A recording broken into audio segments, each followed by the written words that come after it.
السلام علیکم۔ نور پوائنٹ کے خوبصورت پلیٹ فارم سے آپ کے ساتھ مخاطب ہوں نور حرم۔ امید کرتی ہوں آپ سب ٹھیک ہوں گے۔ اللہ رب العزت کے کرم سے اور آپ کی دعاؤں سے میں بھی ٹھیک ہوں۔ آج کی ویڈیو میں ہم فرشتوں کے بارے میں بات کریں گے۔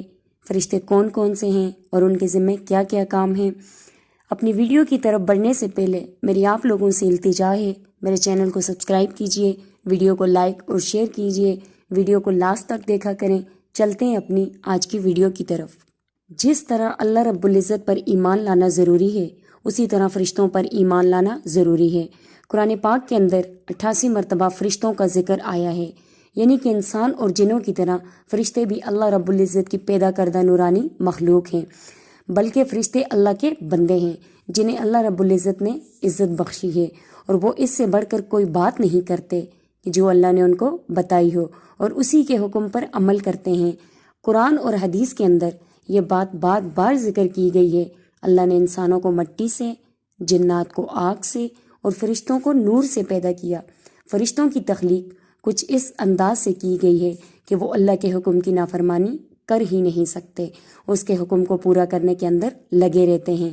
جیسا کہ اللہ نے قرآن کریم میں ارشاد فرمایا، جہنم پر سخت مزاج کے فرشتے کھڑے ہیں جو اللہ کے حکم میں نافرمانی نہیں کرتے، وہی کرتے ہیں جس کو ان کو حکم دیے جاتے ہیں۔ فرشتے نورانی مخلوق ہے جنہیں ان کی اصلی شکل و صورت کے اندر دیکھنا انبیاء اور رسول کے علاوہ کسی اور کے لیے ممکن نہیں ہے۔ یہی وجہ ہے ہمارے آس پاس بہت سے فرشتے اپنے کاموں میں مشغول ہیں، لیکن وہ ہمیں دکھائی نہیں دیتے۔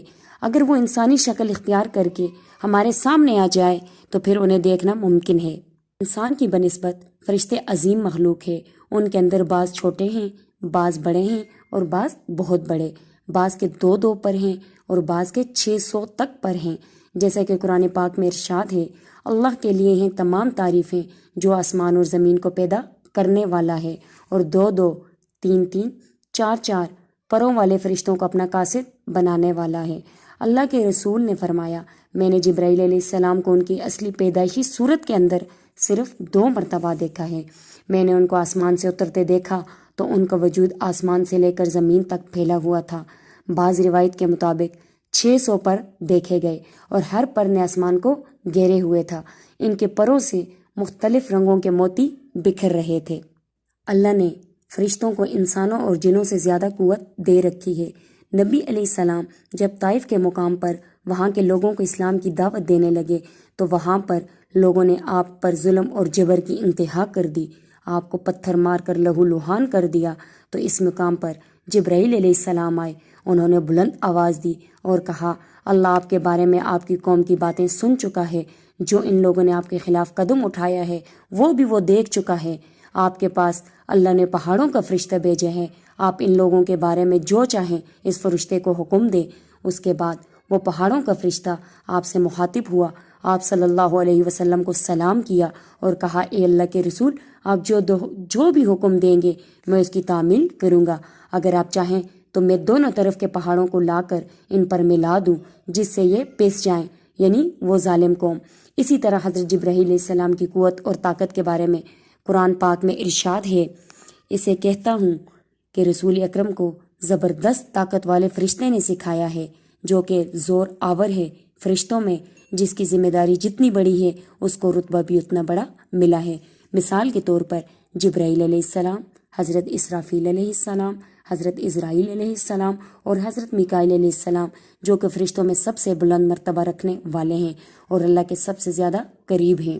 ان کے علاوہ اور بھی بڑے فرشتے ہیں جنہوں نے عرش کی بڑی ذمہ داریوں کو سنبھال رکھا ہے۔ وہ فرشتے جنہوں نے اللہ کا عرش سنبھالا ہے، ان کی قد و قامت کے بارے میں نبی علیہ السلام نے فرمایا، مجھے ان میں سے ایک فرشتے کی قد و قامت بیان کرنے کی اجازت ملی ہے۔ اس کا وجود اتنا بڑا ہے، اس کا اندازہ اس بات سے لگایا جا سکتا ہے کہ اس کی ایک کان کی لو سے کندھے تک کے درمیانی حصہ اتنا لمبا ہے جتنے کی 700 سال کی مسافت، جبکہ تفسیر کے اندر عرش اٹھانے والے فرشتوں کی تعداد 4 لکھی گئی ہے، جو اس قدر بڑے ہیں کہ 7 آسمانوں کو اپنے کندھوں پر اٹھا رکھا ہے اور اسی حال میں قیامت تک اٹھا کے رکھیں گے، یعنی کہ وہ اتنے طاقتور اور اتنے بڑے ہیں۔ اور اگر ہم خلا میں نظر دوڑائیں تو ایک ایک ستارے، سیارے اور ان کی جسامت اور فاصلہ ہمارے دماغ کو چکرا دینے کے لیے کافی ہے۔ صرف ہماری اس فیزیبل یونیورس کے اندر یعنی کائنات کا وہ حصہ جس کے بارے میں ہم جانتے ہیں 93 ملین لائٹ تک پھیلی ہوئی ہے، جبکہ وہ جس کے بارے میں ہم جانتے ہی نہیں اس کا کوئی اندازہ ہی نہیں کہ وہ کتنا بڑا ہے۔ اسی طرح تہ بتہ 7 آسمان موجود ہیں جو فرشتوں نے اپنے کندھوں پر اٹھائے رکھے ہیں، تو اندازہ لگائیں ان کی جسامت اور طاقت کا کیا عالم ہوگا۔ سب سے بڑھ کر کہ ان کو پیدا کرنے والی ذات خود کتنی بڑی اور طاقتور ہوگی۔ ایک دوسری حدیث میں حضرت انس رضی اللہ تعالیٰ عنہ سے مروی ہے کہ نبی علیہ السلام نے فرمایا، عرش کو اٹھانے والے فرشتوں میں سے ایک فرشتے کے بارے میں مجھے بتانے کی اجازت ملی ہے۔ ان کے پاؤں ساتوں زمینوں کی سب سے نچلی زمین کے اندر ہے اور ان کے کندھوں پر عرش ہے، اور ان دونوں کانوں اور کندھوں کے درمیان اتنی دوری ہے کہ ان کو طے کرنے کے لیے پرندے کو 700 سال کی پرواز چاہیے۔ وہ فرشتہ کہتا ہے، اے اللہ تو پاک ہے، تو جہاں بھی ہو اور جہاں بھی ہے۔ آج سے 1400 سال پہلے عرب کے لوگ حساب تو نہیں جانتے تھے، اس لیے پرندے کے سفر کے ساتھ مثال دی تو ہم سمجھ سکتے ہیں ان کی جسامت کتنی ہوگی۔ لیکن قیامت کے دن آسمان فنا ہو جائیں گے، ان فرشتوں کو بھی آخر موت آنی ہے۔ اسی طرح فرشتوں کی 3 اہم شخصیات کے اندر جہنم کے دروغے کا ذکر قرآن میں ہے۔ اسی طرح اور وہ دوزخ کے فرشتے پکار کے کہیں گے، اے مالک، یعنی دوزخ کے لوگ دوزخ کے فرشتے کو پکار کے کہیں گے، اے مالک، اس کا نام مالک ہے، تمہارا رب ہمارا یہی کام تمام کر دے۔ وہ جواب دے گا، یعنی وہ کہیں گے کہ تمہارے رب ہمارے کام کو یہیں پہ تمام کر دے، اور وہ فرشتہ جواب دے گا تمہیں اسی حال میں رہنا ہے، یعنی مالک اس فرشتے کا نام جو جہنم کا انچارج ہے، اور جہنم کے لوگ عذاب سے تنگ آ کر اس مالک سے کہیں گے کہ درخواست کرو ہمیں ایک بار ہی موت دے دے، بار بار کا عذاب ہم برداشت نہیں کر سکتے۔ لیکن وہ مالک فرشتہ جواب دے گا، یہ تو تمہارا ہمیشہ کا ٹھکانہ ہے۔ یہاں دوزخ والوں کی چیخ و پکار مالک کے جواب کے درمیان 1000 سال کا زمانہ گزر جائے گا۔ جب جہنمی لوگ جہنم میں قیامت کے دن حساب کتاب کے بعد لائے جائیں گے تو مالک وہ فرشتہ ان سے پوچھے گا، اے بدبختو، کیا تمہارے پاس کوئی پیغام لانے والا یا سیدھا راستہ بتلانے والا نہیں آیا؟ وہ کہیں گے، آیا تھا مگر ہم نے جھٹلایا تھا۔ بالکل اسی طرح جنت کے ان 4 فرشتوں کا نام رضوان ہے۔ بہت سی احادیث میں ان کا ذکر ہے، قرآن پاک میں ہے۔ جب جنتی لوگ جنت کے دروازے پر پہنچیں گے تو جنت کے محافظین فرشتے ان کے استقبال کریں گے اور کہیں گے، سلام ہو آپ پر، آپ لوگ بہت اچھے رہے ہو، اب اس جنت میں ہمیشہ ہمیشہ رہنے کے لیے آ جائیں۔ بس وہ فرشتے تو سب سے پہلے اللہ اور کے رسول کے استقبال کرنے کے لیے جنت کا دروازہ کھولیں گے، جبکہ باقی لوگوں کے لیے یہ کام جنت کے فرشتے کریں گے۔ حضرت عباس رضی اللہ تعالیٰ عنہ سے مروی ہے کہ نبی کا فرمان ہے، جب رمضان کریم کی پہلی تاریخ آتی ہے تو عرش عظیم کے نیچے سے مسیرہ نام کی ایک ہوا چلتی ہے جو جنت کے درختوں کو ہلاتی ہے۔ اس ہوا کے چلنے سے ایسی دلکش آواز بلند ہوتی ہے کہ اس جیسی آواز آج تک کسی نے نہیں سنی۔ اس آواز کو سن کر بڑی بڑی آنکھوں والی حوریں ظاہر ہوتی ہے، جنت کے بلند نالوں پر کھڑی ہوتی ہیں، کہتی ہیں، کوئی ہے جو ہم کو اللہ سے مانگ لے، کوئی ہے جن سے ہمارا نکاح ہو جائے۔ پھر وہ حوریں جنت کے رضوان فرشتوں سے پوچھتی ہے، آج یہ کیسی رات ہے؟ جنت کے فرشتے جواب دیتے ہیں، یہ ماہ رمضان کی پہلی رات ہے اور جنت کے دروازے امت محمدیہ کے روزہ داروں کے لیے کھول دیے گئے ہیں۔ پھر قبر میں سوال کرنے والے فرشتوں کو منکر نکیر کہا جاتا ہے۔ نبی علیہ السلام نے فرمایا، جب کسی میت کو قبر کے اندر رکھا جاتا ہے تو سیاہ رنگ کے نیلی آنکھوں والے فرشتے جنہیں منکر نکیر کہتے ہیں اس کے پاس آتے ہیں، اس سے سوال کرتے ہیں، یعنی یہ مخصوص فرشتے موت کے فوراً بعد قبر کے سوال کرنے پر مامور ہیں۔ اسی طرح فرشتے حالوت مالوت کا ذکر بھی قرآن میں ہے، جو بابل شہر کی زمین پر انسانی شکل کے اندر ظاہر ہوئے تاکہ لوگوں کو جادو کا علم سکھائیں، آزمائش کر سکیں۔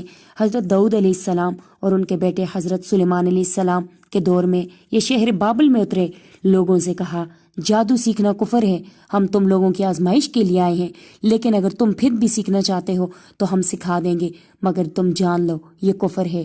جیسا کہ قرآن میں ہے، یہ بنی اسرائیل اس کے پیچھے لگ گئے۔ شہر بابل میں حالوت اور مالوت جو نازل کیے گئے تھے، اللہ نے انسانوں کی حفاظت پر بھی خاص فرشتوں کو مقرر کر رکھا ہے، جیسا کہ اللہ رب العزت فرماتے ہیں، ہر شخص کے آگے پیچھے نگران فرشتے مقرر ہیں جو اللہ کے حکم سے باری باری اس کی حفاظت کرتے ہیں۔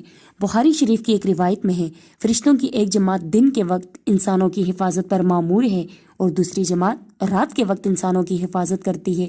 ابی داؤد شریف کی ایک روایت ہے، حضرت علی سے مروی ہے، فرشتے مختلف حادثات سے انسانوں کی حفاظت کرتے ہیں۔ جب رب کا حکم ہو انسانوں کو تکلیف کے اندر مبتلا کرنا تو یہ فرشتے وہاں سے ہٹ جاتے ہیں۔ بعض فرشتے انسان کے اچھے اور برے اعمال لکھتے ہیں، ان کو کرامن کاتبین کہا جاتا ہے۔ ان فرشتوں کے متعلق اللہ رب العزت فرماتے ہیں، حالانکہ تم پر کچھ نگران فرشتے وہ معزز لکھنے والے جو تمہارے کاموں کو جانتے ہیں۔ اس کے علاوہ مزید فرمایا، اس وقت بھی جب اعمال کو لکھنے والے دو فرشتے لکھ رہے ہوتے ہیں، ایک دائیں جانب دوسرا بائیں جانب بیٹھا ہوتا ہے، انسان کوئی بھی لفظ زبان سے نہیں نکال پاتا مگر اس پر ایک نگران متعین ہوتا ہے۔ کچھ فرشتے دنیا کے اندر گھومتے رہتے ہیں، جہاں ذکر ہو، واعظ ہو، دینی مجالس ہو، تلاوت ہو، دینی علوم سکھائے جاتے ہوں، وہاں پر حاضر ہو جاتے ہیں اور اس نیک مجلس میں جتنے لوگ بھی شریک ہوتے ہیں ان شرکت کرنے والوں کی گواہی اپنے رب کے پاس پیش کرتے ہیں کہ وہ گواہی کے طور پر کام کرتے ہیں۔ دنیا میں جو بھی فرشتے کام کرتے ہیں ان کی صبح شام تبدیلی ہوتی ہے۔ نماز فجر کے وقت رات والے فرشتے آسمانوں پر چلے جاتے ہیں اور دن والے آ جاتے ہیں، اور عصر کی نماز کے بعد دن والے آسمانوں پر چلے جاتے ہیں اور رات والے آ جاتے ہیں۔ فرشتوں کی ایک جماعت ایسی بھی ہے جس کی کوئی ذمہ داری نہیں سوائے اس کے کہ وہ اللہ کی تسبیح کے وقت تسبیح کے اندر ہر وقت مصروف رہیں۔ جیسا کہ دنیا میں بیت اللہ کا طواف کیا جاتا ہے، اسی طرح آسمانوں پر اللہ کے ایک گھر ہے جس کو بیت المعمور کہا جاتا ہے، اور فرشتوں کی ایک جماعت ہر وقت اس کا طواف کرتی ہے۔ جس فرشتے کی ایک بار یہاں طواف میں باری آ جائے قیامت تک اس کی دوبارہ باری نہیں آتی، لیکن آخر قیامت کے دن ہر مخلوق کو فنا ہو جانا ہے جس میں فرشتے بھی شامل ہیں، کیونکہ بادشاہ اور ہمیشہ رہنے والی ذات صرف اللہ رب العزت کی ہے۔